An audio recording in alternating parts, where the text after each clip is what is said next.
सीताराम बच्चों। तो बच्चों जैसा आपको पता है कि हमने पुलिस कांस्टेबल का जो एग्ज़ाम होने वाला है उसके लिए फ्री मॉक टेस्ट सीरीज चलाई हुई है ना। तो आज हमारा 32वां दिन है। तो जो बच्चे हमारे चैनल पे नए हैं वो उनको मैं बता दूं कि हमने वर्णों के ऊपर अलग से वीडियो बना दी है, संज्ञा और सर्वनाम के ऊपर अलग से वीडियो बना दी गई है ना। वो प्लेलिस्ट में चेक कर सकते हैं ना। ठीक है, पहला प्रश्न करते हैं। बोलता है निम्न में से ह का उच्चारण स्थान है। तो बेटा ह का उच्चारण स्थान क्या है? ह का उच्चारण स्थान हो जाएगा कंठिया, है ना। इसको जब भी आप उच्चारण करेंगे तो इसका प्रभाव कंठ के ऊपर पड़ता है ना। तो इसका क्या हो जाएगा? ऑप्शन ए, है ना। अगला प्रश्न है बच्चों, बोलता है निम्न में से विवृत स्वर है। तो निम्न में से विवृत स्वर कौन सा है बच्चों? बड़ा आ, बड़ी ई, बड़ा ऊ या फिर अ। तो इसका क्या हो जाएगा बच्चों? इसका हो जाएगा ऑप्शन ए, बड़ा आ। विपरीत क्या होता है बच्चों? बोलता है कि जिस वर्ण को उच्चारण करने में हमारा मुख संपूर्ण खुलता है ना, उसको क्या कहते हैं? विपरीत। हिंदी के ये आपके स्वरों की बात हो रही है ना। हिंदी में जो 11 स्वर हैं इनको 4 भागों में बांटता है ना। बोलता है समृत, है ना। एक होगा समृत, दूसरा होगा बच्चों अर्ध समृत, है ना। समृत, अर्ध समृत, विवृत, विवृत और अर्ध विवृत, है ना। यदि बच्चों समृद्ध की बात करें, बेटा समृद्ध की बात करें तो समृद्ध का अर्थ होता है ढका हुआ या कम खुलना। बोलता है जिन वर्णों का उच्चारण करने में मुख हमारा सबसे कम खुलता है ना, उसको बोलते हैं समृद्ध। तो इसमें क्या होगा बच्चों? इसमें होगा ई और ऊ, है ना। वो हमारे समृद्ध हो जाएंगे। ठीक है। अर्ध समृद्ध में क्या हो जाएगा बच्चों? इसमें हो जाएगा छोटी ए और छोटा ओ, है ना। ये अर्ध समृद्ध में हो जाएगा। अर्ध समृद्ध होता है समृद्ध का आधा। माने जब पहले क्या था? समृद्ध में हमने क्या देखा कि सबसे कम मुख खुलता है ना। अब अर्ध समृद्ध में जितना मुख खुला था उससे आधा ज्यादा मुख खुलेगा, है ना। ठीक है। फिर बोलता है विवृत, है ना। विवृत में क्या होगा बच्चों? विवृत में होगा जिसमें संपूर्ण मुख खुलता है। इसमें सिर्फ एक ही है ना, इसमें बड़ा आ आएगा, है ना। तो बोलता है अर्ध समृद्ध। और बच्चों जो भी बचे हैं री के अलावा फिर जितने भी आपके वर्ण बचे हैं वो सारे किस में आएंगे? वो अर्ध विवृत में आएंगे, है ना। इनके नोट्स बना लेना, है ना। जिसने नहीं बनाए हैं बेटा आपको अच्छे से करवा दिए गए हैं ना। वीडियो पड़ी है प्लेलिस्ट में, आप चेक कर सकते हैं ना। और वर्णों को तो देखो पढ़ के जाना ना, यहाँ से प्रश्न पूछेगा। ठीक है। और डीपली ही पूछेगा। मैंने डीपली ही सारी चीज़ें करवाई हैं। बोलता है भारत के पहनावे की बात ही कुछ अलग है। रेखांकित शब्द में संज्ञा है। तो रेखांकित शब्द क्या है बेटा? पहनावे, है ना। तो इसमें आपको देखना है कि जो ये रेखांकित शब्द है पहनावे है, कौन सी संज्ञा है? भाववाचक है, जातिवाचक है, व्यक्तिवाचक है या उपरोक्त में से कोई नहीं। तो यहाँ क्या हो जाएगा बच्चों? यहाँ जातिवाचक, क्योंकि पहनावे पहनावा नहीं है, पहनावे है ना। और यहाँ ये जातिवाचक हो जाएगा। और एक दूसरा है पहरावा, है ना। अगर पहरावा होता बच्चों, पहरावा होता तो भाववाचक में जाता, है ना। वो भाववाचक पहरावा, है ना। पहरावा शब्द ये पूछा गया है, पहरावा, है ना। ठीक है। जहाँ भी प्रकार बनते हैं बच्चों, जहाँ भी आपके प्रकार बनते हैं किसी चीज़ के, ठीक है, वो किस में जाता है? वो जाति में ही जाता है ना। प्लूरल हमेशा चीज़ें जाति में ही जाती हैं। ठीक है। बोलता है निम्न में से कौन सी भाववाचक संज्ञा नहीं है? आजकल इस प्रकार के क्वेश्चन बहुत पूछ रहा है बच्चों, है ना। दूरी, कठोरता, मीठा और सर्दी। तो इसमें क्या है बच्चों? इसमें हो जाएगा आपका मीठा, है ना। क्योंकि भाव नहीं है बच्चों, ये है आपका विशेषण, है ना, विशेषण। ठीक है। अब जब मैंने आपको भाववाचक करवाया था, देखो संज्ञा में आपको मैंने बड़े अच्छे से चीज़ें करवाई हैं ना, कि भाववाचक संज्ञा किससे मिलकर बनती है। इतना तो हमें पता है कि ऊंचाई, लंबाई, चौड़ाई, है ना। ये क्या है जी? मिठास। ये क्या है? ये भाववाचक संज्ञा। पर बेटा बनती किससे है? भाववाचक संज्ञाएं बनती हैं जैसे आपकी जातिवाचक संज्ञा, है ना।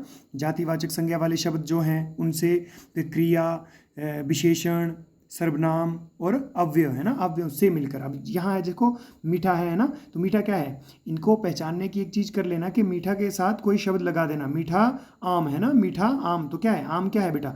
आम विशेषण है, विशेष्य है ना। और मीठा क्या है? विशेषण है ना। तो ये किसकी विशेषता बता रहा है? आम की विशेषता बता रहा है। ठीक है। अब इनसे मिलकर भाववाचक संज्ञा क्या बनेगी बेटा? इनसे मिलकर भाववाचक संज्ञा क्या बनेगी? इसकी बनेगी मिठास, है ना। दूरी, दूरी क्या है? ये अव्यय है ना। दूरी अव्यय है, ये दूर अव्यय शब्द से मिलकर क्या बना है? भाववाचक संज्ञा बनी है दूरी, है ना। कठोरता, कठोरता कठोर से मिलकर, है ना। कठोर आदमी, है ना। वो कठोर आदमी है ना। तो कठोर क्या है? उसकी विशेषता है। विशेषता से, विशेषण से मिलकर आपका जो विशेषण बना है वो कठोरता बना है ना। फिर बोलता है सर्दी, है ना। सर्दी किससे बना है बच्चों? सर्द से। सर्द क्या है? सर्द विशेषण है ना। सर्द विशेषण है। और सर्दी क्या है? उसकी भाववाचक संज्ञा, है ना। सर्द से मिलकर भाववाचक संज्ञा सर्दी बनी है। ठीक है। अगला प्रश्न करते हैं। बोलता है निम्न में से कौन सा मूल सर्वनाम नहीं है ना। तो कौन सा नहीं है बच्चों मूल सर्वनाम? तुम, वह, कुछ और सो। तो इसमें क्या हो जाएगा बच्चों, तुम आपका मूल सर्वनाम नहीं है ना, तुम मूल सर्वनाम नहीं, तो क्या है, ये है बच्चों आपका यौगिक, क्या है, यौगिक सर्वनाम है ना। यदि हम बच्चों बात करें मौलिक की, तो देखो मौलिक सर्वनाम को ही मूल बोलते हैं, तो ये 11 है ना, मौलिक सर्वनामों की संख्या 11 है। देखो पूछता है ना, ये कौन कौन से हैं बच्चों, ये है आपके मैं, है ना, तू, आप, यह, वह, है ना, जो, सो, कोई, कुछ, है ना, कोई, कुछ, कौन, और लास्ट है क्या। तो क्या है बच्चों, ये जो 11 है देखो, इनको तो आपको भूलना नहीं है, क्योंकि प्रश्न पूछता है ना, इनको आप भूल नहीं सकते, इनको आपने याद रखना है ना, ठीक है। अगला क्वेश्चन करते हैं, बोलता है रोटी मत खाओ क्योंकि वह जली है, वाक्य में रेखांकित सर्वनाम है ना।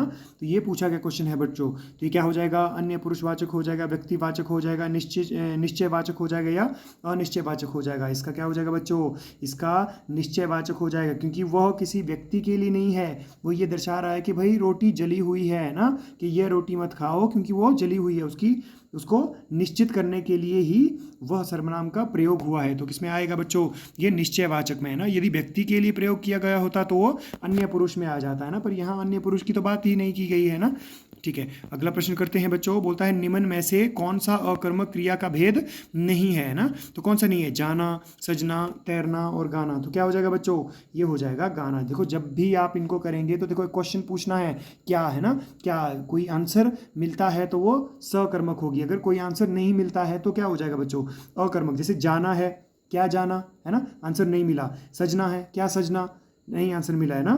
तैरना है, क्या तैरना, आंसर नहीं मिला। गाना है, क्या गाना, है ना, कि भाई गाना गाना, है ना, तो आंसर मिल रहा है, ठीक है, आंसर मिल रहा है, तो ये क्या हो जाएगा, ये सकर्मक हो जाएगा, गाना, है ना, ठीक है। और गाने के लिए देखो बेटा कोई तो चीज़ चाहिए ना, यहाँ कर्म के बगैर कोई भी आप क्रिया नहीं कर सकते हैं ना, कि गाने के बगैर क्या होगा, है ना, आप गा नहीं सकेंगे कुछ भी चीज़, है ना। अब बोलता है सविता बाजार जा रही है, वाक्य में क्रिया है अकर्मक, सकर्मक, द्विकर्मक या उपरोक्त सभी। तो देखो मैंने आपको पहले भी बोला है, आपको कर्ता और क्रिया ढूंढनी है ना, कर्ता और क्रिया ढूंढनी है। देखो कर्म तो आपसे पूछा है, कर्म को तो छेड़ना भी नहीं है ना, कि आप ऐसे नहीं बोल सकते कि भाई यहाँ कर्म दिया तो है कि भाई बाजार जा रही है तो प्रभाव उसके ऊपर पड़ रहा है, ऐसा नहीं है बच्चों।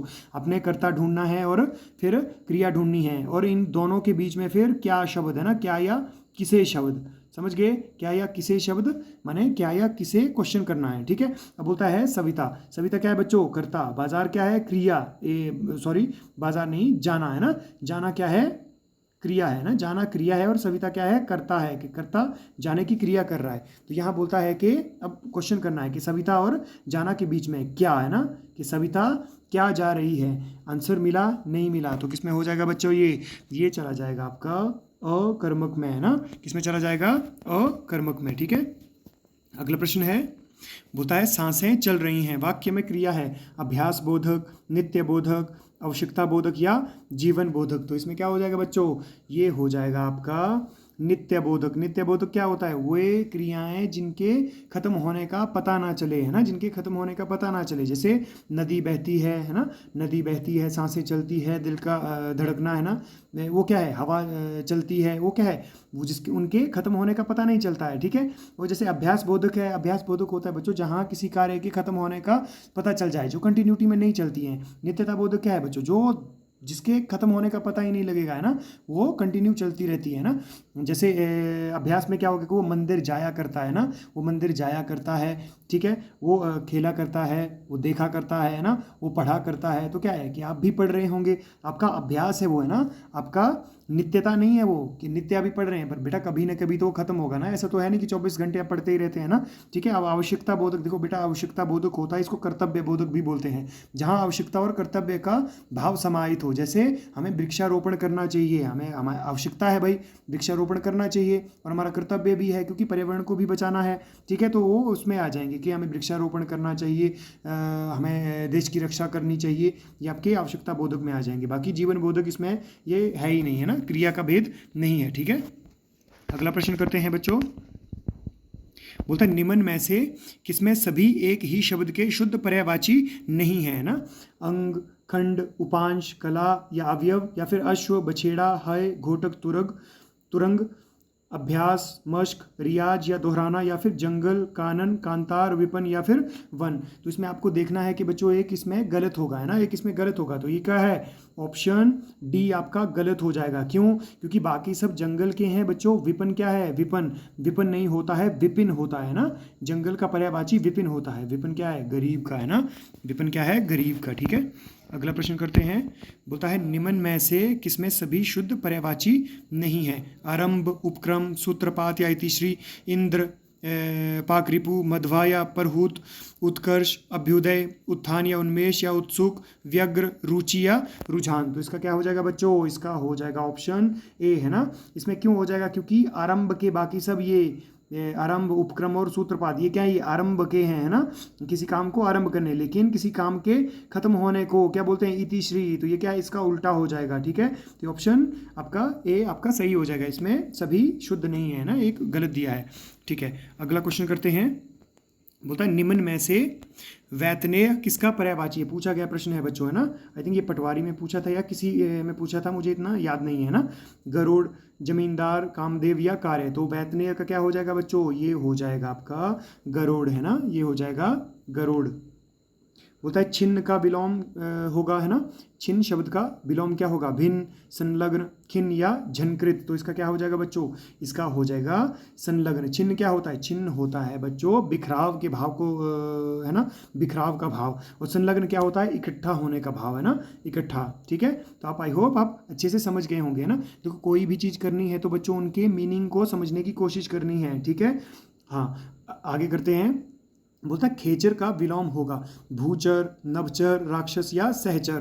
तो खेचर का क्या होगा बच्चों, इसका हो जाएगा बच्चों भूचर। खेचर क्या होता है, खेचर होता है बच्चों ये जो आकाश में विचरण करता है ना, माने नभचर। नभचर का ही क्या है, ये आपका समानार्थी है ना। इसका आंसर हो जाएगा भूचर, है ना, भूचर, है ना, कि धरती पर चलने वाला इसका विलोम। ठीक है, अगला प्रश्न करते हैं बच्चों। बोलता है कौन सा शब्द अली का अनेकार्थी नहीं है? कोआ, सहेली, बिच्छू या फिर आँख। तो इसका क्या हो जाएगा बच्चों, इसका हो जाएगा आँख। मुझे याद नहीं आ रहा है बच्चों कि ये आँख किसका होता है ना। फिर ये बाकी कोआ, सहेली और बिच्छू ये क्या है, ये अली के अनेकार्थी शब्द हैं। बाकी आपका आँख इसका नहीं है ना।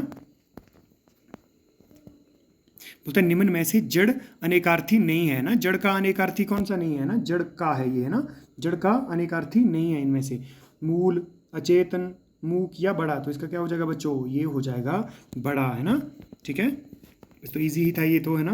बोलता है रीढ़ टूटने का अर्थ है ना, मुहावरे का अर्थ क्या होगा बच्चों, रीढ़ टूटना, है ना, का अर्थ क्या होगा, आधारहीन रहना, निराश हो जाना, कमजोर हो जाना या दुर्दशाग्रस्त होना। तो इसका क्या हो जाएगा, आधारहीन रहना। क्योंकि व्यक्ति का देखो एक समझने वाली बात है कि हमारी रीढ़ की हड्डी क्या है, हमारा आधार है। जब वो हमारी टूट गई है ना तो क्या हो जाएगा, फिर आधार रहा ही नहीं है ना। शरीर का आधार ही क्या है, हमारा रीढ़ है ना, रीढ़ की हड्डी है। ठीक है, ठीक है, अगला प्रश्न करते हैं। बोलता है हवा हो जाना, मुहावरे का सही अर्थ क्या होगा बच्चों?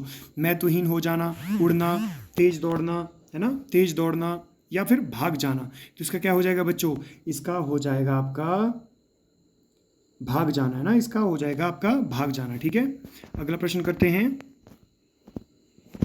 बोलता है कथा के बैंगन, है ना, कथा के बैंगन मुहावरे का अर्थ क्या होगा बच्चों?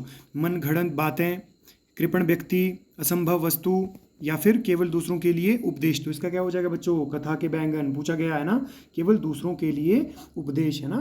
ज़्यादातर व्यक्ति कथा के बैंगन ही होते हैं ना, कथा का बैंगन ही करते हैं, क्योंकि वो खुद उस पर चलते नहीं है और दूसरों को क्या करते हैं, उपदेश देते रहते हैं ना। तो वही चीज़ है, कथा के बैंगन होता है कि दूसरों के लिए तो उपदेश देते हैं पर उसको खुद उस पर नहीं चलते हैं ना। ठीक है, अगला और लास्ट है बच्चों। बोलता है जो दूसरों के सहारे जीवित रहे उसको क्या बोलेंगे, है ना। वाक्यांश के लिए एक शब्द क्या होगा, ये परावलंबी, पराश्रित, परोपजीवी या पराधीन। तो इसका क्या हो जाएगा बच्चों, ये हो जाएगा परोपजीवी, है ना। इनको याद करने का देखो, याद करने की देखो ट्रिकें तो नहीं होंगी, है ना। इनको तोड़ के, है ना, इनको तोड़ के मतलब कि इनका मीनिंग समझने की कोशिश करनी है। देखो परावलंबी, है ना, परावलंबी मतलब वो दूसरों के लिए जीने वाला, है ना। परा मतलब पर मतलब दूसरे के लिए ना, परावलंबी है ना मतलब दूसरों के लिए जीने वाला। पराश्रित मतलब जो दूसरों के ऊपर आश्रित हो, है ना, और पराधीन जो दूसरों के अधीन हो, है ना। तो यहाँ क्या है, परोपजीवी, पर के ऊपर क्या है, वो पर के सहारे जीवित रहने वाला, है ना, पर के ऊपर डिपेंड रहने वाला, ठीक है। यही भाव लेकर ये आया है, ठीक है। तो बाकी बच्चों आई होप आप अच्छे से समझ भी गए होंगे और आपकी तैयारी बहुत अच्छी होगी, है ना। कुछ ही समय बचा है, आप दिन रात एक कर दीजिए, है ना, बाकी सब अच्छा ही होगा, है ना। ठीक है, सीताराम, ध्यान रखो अपना।